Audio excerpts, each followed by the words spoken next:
Josh Rubin from Resource Handling and Performance. Today I want to talk about insulin resistance. Now this is very common nowadays, and there's many fancy names for it.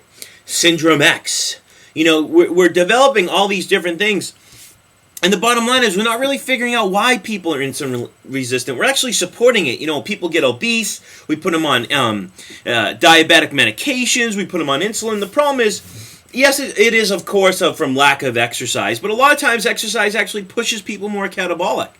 You know, when we see these shows like The Biggest Loser and all these people that were diabetic and they've lost, 500 pounds in over a 3-month period of time. But anyone that goes from eating 10,000 calories to eating 1,500 calories and exercising for 8 hours a day, of course they're going to lose weight, lower cholesterol and all those things. But that doesn't really mean they're completely healthy. And if we really track these people's progress over a 1, 2, 10-year period, I don't want to be negative, but I guarantee you, and you see this all the time, the weight comes back and they develop other metabolic issues.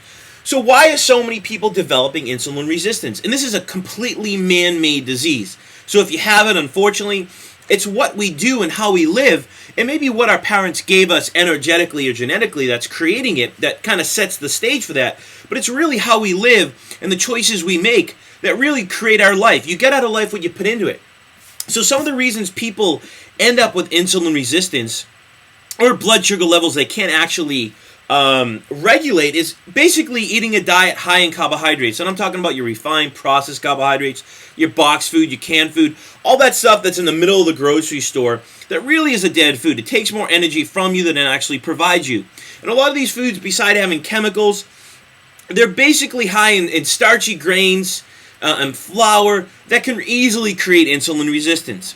But it can actually be from eating a diet that's basically in any type of undigestible food, like grains and rices and pastas and things like that. Some other reasons are eating a diet that's high in raw vegetables or even high in vegetables. Now, we see this all the time because we do work with vegetarians, or we do work with people that eat a diet high in salads, and other vegetables, or even raw vegetables that put a lot of demand on the pancreas and can actually exhaust the pancreas. Another big reason why people end up with insulin resistance is eating a diet that's high in unsaturated fats. Now, this could be from your cod liver oils, your fish oils, but also eating a diet that's high in undigestible foods or carbohydrates, such as a lot of your above-ground vegetables, which are high in unsaturated fats, like your lettuces, your kales, your broccoli, all these things. Now, the reason I say this is, first off, Ray Peat, Spence Georgie, Coach, they showed that, number one, these unsaturated fats actually block sugar from getting in the cell, which can raise insulin levels. As well, the unsaturated fats actually damage the beta cells of the pancreas, which produce the insulin. So it not only damages the pancreas, but it actually blocks sugar from getting in the cell, which can create insulin resistance, or sugar constantly being out there, and you can't regulate your blood sugar levels. Some other reasons, I guess I'll go into one more reason, is bacterial toxins or endotoxins or estrogen in the GI system overloading the liver. A lot of these things can actually exacerbate the stress reaction, cause the body to push out more adrenaline and cortisol, and that makes the body dependent on gluconeogenesis, of breaking down your tissues, proteins into amino acids for energy. And this can actually increase glucose levels or blood sugar levels over time and create insulin resistance, because these bacterial endotoxins or toxins actually stimulate aerobic glycolysis or anaerobic glycolysis. And that's the conversion of glucose to lactic acid, and we'll talk about this, without the presence of oxygen. And this can happen aerobically as well, aerobic glycolysis, when we actually convert glucose to lactic acid even in the presence of oxygen. So if we look at lactic acid as well, going into lactic acid, one thing lactic acid do is it actually creates the inability of the body to oxidize glucose efficiently. Now, what is the oxidation of glucose? Glucose oxidation is basically a chemical processes that provides energy for the organism or for our cells to require all our activities. Now, during this process, glucose is actually broken down from the foods that we eat, and it's broken down into carbon dioxide, CO2, and water, so we can actually have energy. Energy is released during that process, and we actually produce energy.